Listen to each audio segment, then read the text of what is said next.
Hello लोगोफोर, गिबियावनो नोंथांमोनखौ बरायग्रोनानै लानाय जाबाय।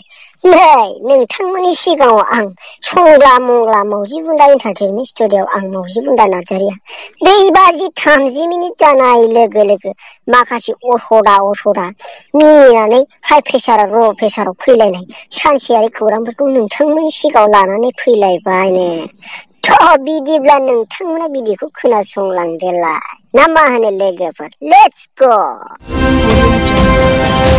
गिबि खौराङानो जाहैबाय सेंग्रा सिख्लाफ्रा अखा हानाय बारहुंखा बारबाय थानायनि थाखाय थिखोना रागा जोंदों होननानै मिथिनाय जादों।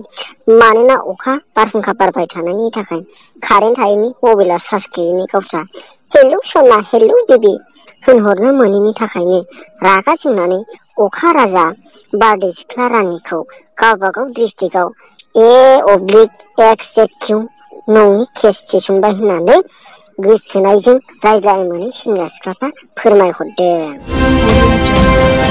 आसामनि जरहाटआव मोनसे घटना जाबावलायबायना। सासे हौवाया बिसिजों मोनायाव उन्दुख्रेब जानानै दिन्दां जानानै दं। सरि गोलाव जादोंसो होननानै मिथिनाय जादों। खौराङाव मोननाय बादिब्ला हौवाया थापिस केमेरा बायदि फिसासा रान्थेंथेंमोन होननानै। नाथाय हिनजावा 470 केजि अजननि मोदोममोन। बिसिजों हौवाया होसिनजानानै सेप्ता दाब्ले जागुलायदों। बे खौरांखौ मोननाय लोगो लोगो हिनजावखौ गोसोथोग्राफ्रा होख्रेमजानो गिनानै गारलाजोब्बाय होननानै मिथिनाय जादों। दा आसामाव लोदो हिनजावनि पस्ट खालि जानानै दं।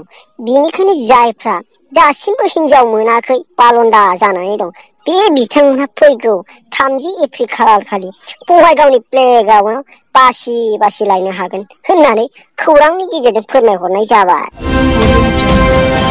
जाय हौवा आरो हिनजावफ्रा हाबा जाखानाय गोदान गोसोथोखोमाबावो बा गोसोथोनाय लाबावो, अब्ला बियो मोनसे बेरामाव गोग्लैनानै दं। बे बेरामा जादों सेकेन्ड हेन्ड लाभार। बे बेरामा जायोब्ला मानसिया गावनि हिनजाव बा हौवाया मोजां साइसआनो जाथों, अब्लाबो गुबुन हिनजावखौसो साबसिन नुनानै गोसोथोनो बा लानो सानो, फन रायलायग्रा जायो। बेबादि बेरामखौ सोखानोब्ला खांखमा रोसिजों गान्देद लोगोसे खि अरग्रा खिब्रमाजों ज' देग्लिनानै लोङोब्लानो हामो होननानै मिथिनाय जादों।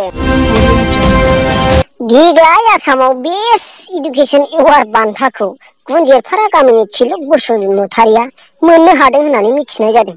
खौराङाव बुंथिनाय बादिब्ला बिथाङा मेट्रिक आनजादखौ दासिम खनबा फेल जाबाय होननानै बुंदों। बिनिखायनो देग्लाय बिथांनो नकल सार्टिफिकेटजों लोगोसे मावनानै जाथों, लोगोसे बन फाननानै जाथों होननानै रुवा गंसे हरनाय जादों होननानै मिथिबावनाय जादों। लोगोफोर, दिनैनि खौरांखौ खिनो ओंखारनाय हासुनो ओंखारनायनि थाखाय बेखिनियाव दोनथ'बाय। र भिडिअ'आ जोबाखै दै, मोनसे जिनिस थालांबावबायना।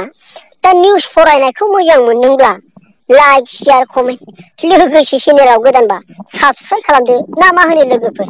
जाहाथे मावजि बुन्दा एन्टारटेनमेन्ट स्टुडिअ'आव गोदान भिडिअ हगारब्लानो नोंथांनाव सिगांग्रो नटिफिकेसना सौहैग्रोयो।